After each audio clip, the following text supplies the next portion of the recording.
Hi friends, എല്ലാവർക്കും online ക്ലാസ്സിലേക്ക് സ്വാഗതം. ഇന്ന് നമ്മൾ ഡിസ്കസ് ചെയ്യുന്നത് 8ാം ക്ലാസ്സിലെ അടിസ്ഥാന പാഠാവലിയുടെ 3ാമത്തെ ടേമിൽ നിന്നുള്ള പ്രധാനപ്പെട്ട ക്വസ്റ്റ്യൻസാണ്. പ്രീവിയസ് ഇയറിൽ വന്ന ക്വസ്റ്റ്യൻസാണ് ഡിസ്കസ് ചെയ്യുന്നത്. 4 മാർക്കിൻ്റെ ചോദ്യങ്ങളിലാണ് അധികവും ഡിസ്കസ് ചെയ്യുന്നത്. അപ്പോൾ ഇത് ഡിസ്കസ് ചെയ്തതിന് ശേഷം നമുക്ക് annual exam previous question paper ഡിസ്കഷനും ചെയ്യാം. അപ്പോൾ നിങ്ങൾ ആദ്യമായിട്ടാണ് ഈ ചാനൽ കാണുന്നതെങ്കിൽ സബ്സ്ക്രൈബ് ചെയ്ത് സപ്പോർട്ട് ചെയ്യാൻ മറക്കരുത്. വീഡിയോ ഇഷ്ടപ്പെട്ടെങ്കിൽ ലൈക്ക് ചെയ്യുക, നിങ്ങളുടെ കൂട്ടുകാർക്ക് ഷെയർ ചെയ്ത് കൊടുക്കുക. അപ്പോൾ നമ്മൾ ആദ്യത്തെ ചോദ്യം കുപ്പായം എന്ന പാഠഭാഗത്തിൽ നിന്നാണ്. അപ്പോൾ നമുക്ക് ആ ചോദ്യം ഒന്ന് വായിച്ചു നോക്കാം. കല്യാണത്തിൻ്റെ തീയതി അടുത്തടുത്ത് വന്നപ്പോൾ പുതിയ കുപ്പായത്തിൻ്റെ കാര്യം എന്നെ അലട്ടാൻ തുടങ്ങി. രാവിലെ നേരത്തെ കുളിച്ച് ഞാൻ തയ്യാറായി. പുതിയ ഷർട്ട് ഇടുമ്പോൾ എനിക്ക് പരിഭ്രമമൊന്നും തോന്നിയില്ല. കുട്ടിയുടെ ആത്മവിശ്വാസം വർദ്ധിപ്പിക്കുന്നതിൽ കുപ്പായത്തിനുള്ള സ്ഥാനം എന്തായിരുന്നു? നിങ്ങളുടെ നിരീക്ഷണം ഉൾപ്പെടുത്തി കുറിപ്പ് തയ്യാറാക്കുക.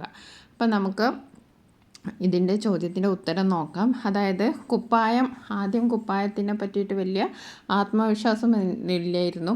പിന്നീട് കുപ്പായമിട്ട് കല്യാണത്തിന് പോയപ്പോൾ എല്ലാവരും പ്രശംസിക്കാനും നല്ല രസമുണ്ടെന്ന് പറയാനും അതേപോലെ തന്നെ ചില കാര്യങ്ങളൊക്കെ ഏൽപ്പിക്കാൻ തുടങ്ങിയപ്പോൾ കഥാകൃത്തിന് ഭയങ്കര ആത്മവിശ്വാസമായി. അപ്പോൾ കുട്ടിയുടെ ആത്മവിശ്വാസം വർദ്ധിപ്പിക്കുന്നതിൽ ഈ കുപ്പായത്തിനുള്ള പങ്ക് എന്താണ്? അതിന് നിങ്ങളുടെ നിരീക്ഷണമൊക്കെ ഉൾപ്പെടുത്തിയ ഒരു കുറിപ്പ് തയ്യാറാക്കാനാണ് പറഞ്ഞത്. അപ്പോൾ ഒരു മാതൃക നമുക്ക് നോക്കാം. കുട്ടിക്കാലത്ത് വാസു എന്ന് മറ്റുള്ളവർ വിളിച്ചിരുന്ന MT വാസുദേവൻ നായർ 4ാം ക്ലാസ്സിൽ പഠിക്കുമ്പോഴാണ് അമ്മിണി ഓപ്പുവിൻ്റെ കല്യാണം നടക്കുന്നത്. അതിൽ പങ്കെടുക്കണം. പക്ഷേ വാസുവിനെ അലട്ടിയ വലിയ പ്രശ്നമുണ്ട്. കല്യാണത്തിന് അണിയാൻ പുതിയ കുപ്പായം വേണം. അച്ഛൻ കൊണ്ടുവന്ന പെട്ടികൾ പരിശോധിച്ചപ്പോഴാണ് നീണ്ട വരയുള്ള 2 തുണി കഷ്ണങ്ങൾ കണ്ടത്.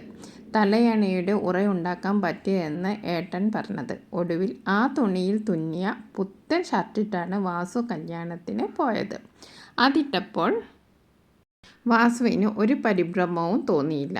നല്ല കുപ്പായമെന്ന് മറ്റുള്ളവർ പറഞ്ഞു. വിരുന്നു വന്ന ആൺകുട്ടികൾ പുത്തൻ ഷർട്ടിട്ട് നിൽക്കുന്ന തന്നെ അസൂയയോടെയാണ് നോക്കുന്നതെന്ന് തോന്നി. അതിനു പുറമെ വരൻ്റെ സംഘം കയറുമ്പോൾ പനിനീർ തളിക്കാനും ചുമതലപ്പെടുത്തിയത് വാസുവിനെയാണ്.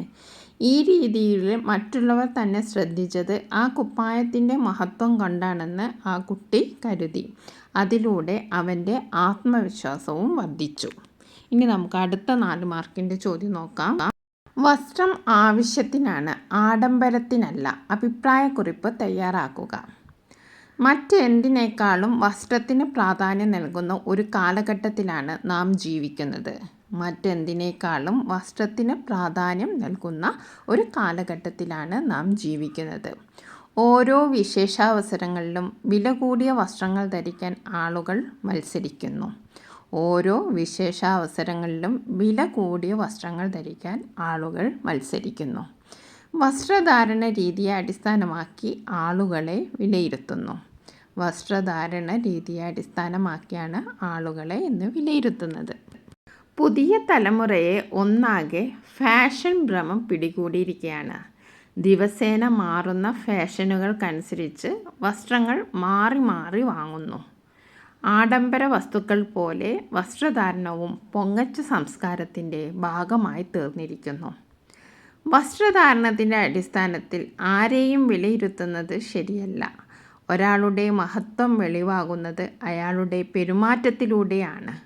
മഹാത്മാഗാന്ധി, മദർ തെരേസ തുടങ്ങിയ അനേകം മഹാത്മാക്കൾ ലളിതമായ വസ്ത്രധാരണ രീതി പിന്തുടർന്ന് ലോകത്തിനാകെ മാതൃകയായവരാണ്. ഒരു നേരത്തെ ഭക്ഷണത്തിന് പോലും വകയില്ലാത്ത അനേകം പേർ നമുക്ക് ചുറ്റിലുമുണ്ട്. വസ്ത്രത്തിന് അനാവശ്യമായി പണം ചെലവഴിക്കുമ്പോൾ നാം അവരെക്കുറിച്ച് ചിന്തിക്കുക. ഓർക്കുക, വസ്ത്രം ആവശ്യത്തിനാണ്, ആഡംബരത്തിനല്ല. ഇനി നമുക്ക് അടുത്ത ചോദ്യം നോക്കാം. നനയാത്ത മഴ എന്ന പാഠഭാഗത്തിൽ നിന്നുള്ളൊരു ചോദ്യമാണ്. പ്രീവിയസ് ക്വസ്റ്റ്യൻ ആണ്. ഇന്നും മഴ കാണുമ്പോൾ വേദനയുടെ ആ മഴക്കാലം ആർത്തിരമ്പി ഓർമ്മയിലേക്ക് വരുന്നു. ഓർമ്മയിലുള്ളത് വേദനയുടെ മഴക്കാലമായിരുന്നു എന്ന് പറയാൻ കഥാകാരിയെ പ്രേരിപ്പിച്ച മഴയനുഭവം. നനയാത്ത മഴ എന്ന പാഠഭാഗത്തെ മുൻനിർത്തി കുറിപ്പ് തയ്യാറാക്കുക. പ്രസിദ്ധ ചെറുകഥാകാരിയും വിവർത്തകയുമായ പ്രിയ ASന്റെ കുട്ടിക്കാലത്ത് മഴയുമായി തനിക്കുണ്ടായിരുന്ന ആത്മബന്ധമാണ് നനയാത്ത മഴ എന്ന പാഠഭാഗത്തെ വിവരിക്കുന്നത്. കുട്ടിക്കാലത്ത് അസുഖം മൂലം മഴയുമായി അടുത്തിടപഴകാനോ മഴ എല്ലാ അർത്ഥത്തിലും ആസ്വദിക്കാനോ കഥാകാരിക്ക് കഴിഞ്ഞിരുന്നില്ല. എങ്കിലും ഒരു അടുത്ത ബന്ധുവായി മഴയെ കരുതിയിരുന്നു. വരാന്തയിലുള്ള ചാരുകസേരയിലിരുന്ന് മഴ കൊള്ളാത്തിടത്ത് സുരക്ഷിതയായി ഇരുന്ന് വിരൽ നീട്ടിക്കൊണ്ട് ഒക്കെയാണ് മഴയെ അറിഞ്ഞിരുന്നത്.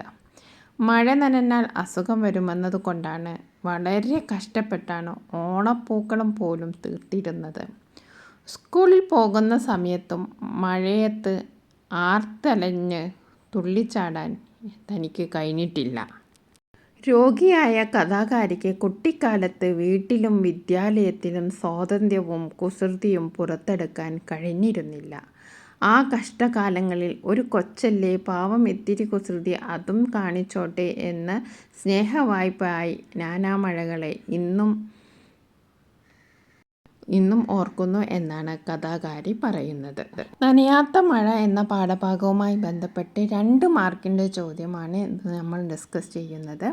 മഴയുടെ വെള്ളി നൂലുകൾ വീടിന് ചുറ്റും തോരണം തൂക്കുന്നത് പോലെ തോന്നുന്നു. പ്രയോഗ ഭംഗി കണ്ടെത്തുക. 2 മാർക്കിനാണ് ചോദ്യം.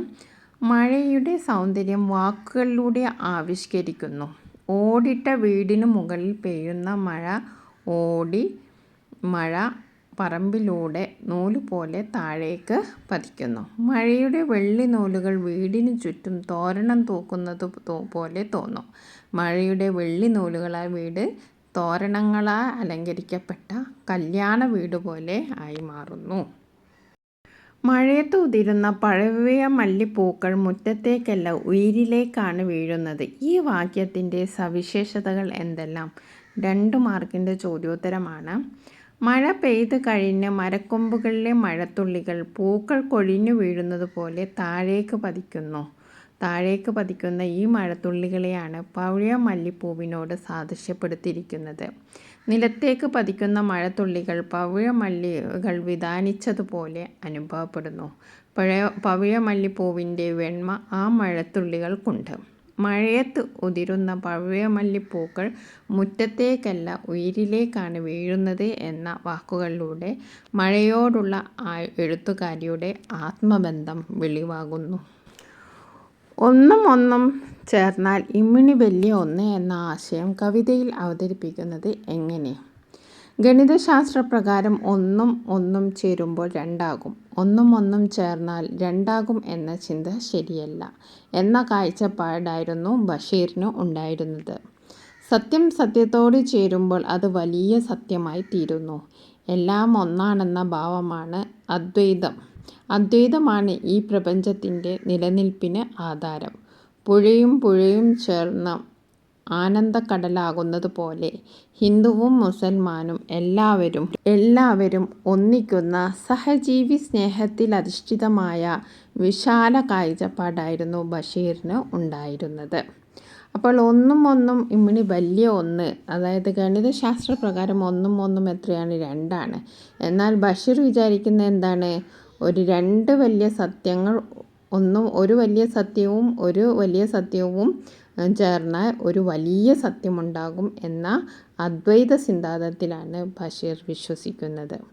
ഇനി നമുക്ക് അടുത്ത ചോദ്യം നോക്കാം.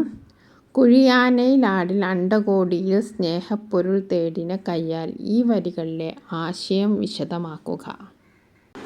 ഈ പ്രപഞ്ചം മുഴുവൻ നിറഞ്ഞു നിൽക്കുന്നത് ഒരേ ഒരു ചൈതന്യമാണെന്ന് ബഷീർ തൻ്റെ കൃതിയിലൂടെ വ്യക്തമാക്കുന്നു. എൻ്റെ പൂപ്പൊക്കെ ഒരു ആനണ്ടായിരുന്നു, പാത്തുമ്മയുടെ ആട്, ഭൂമിയുടെ അവകാശികൾ എന്നീ കൃതികളിലെല്ലാം ഈ ദർശനം അദ്ദേഹം അവതരിപ്പിച്ചിട്ടുണ്ട്.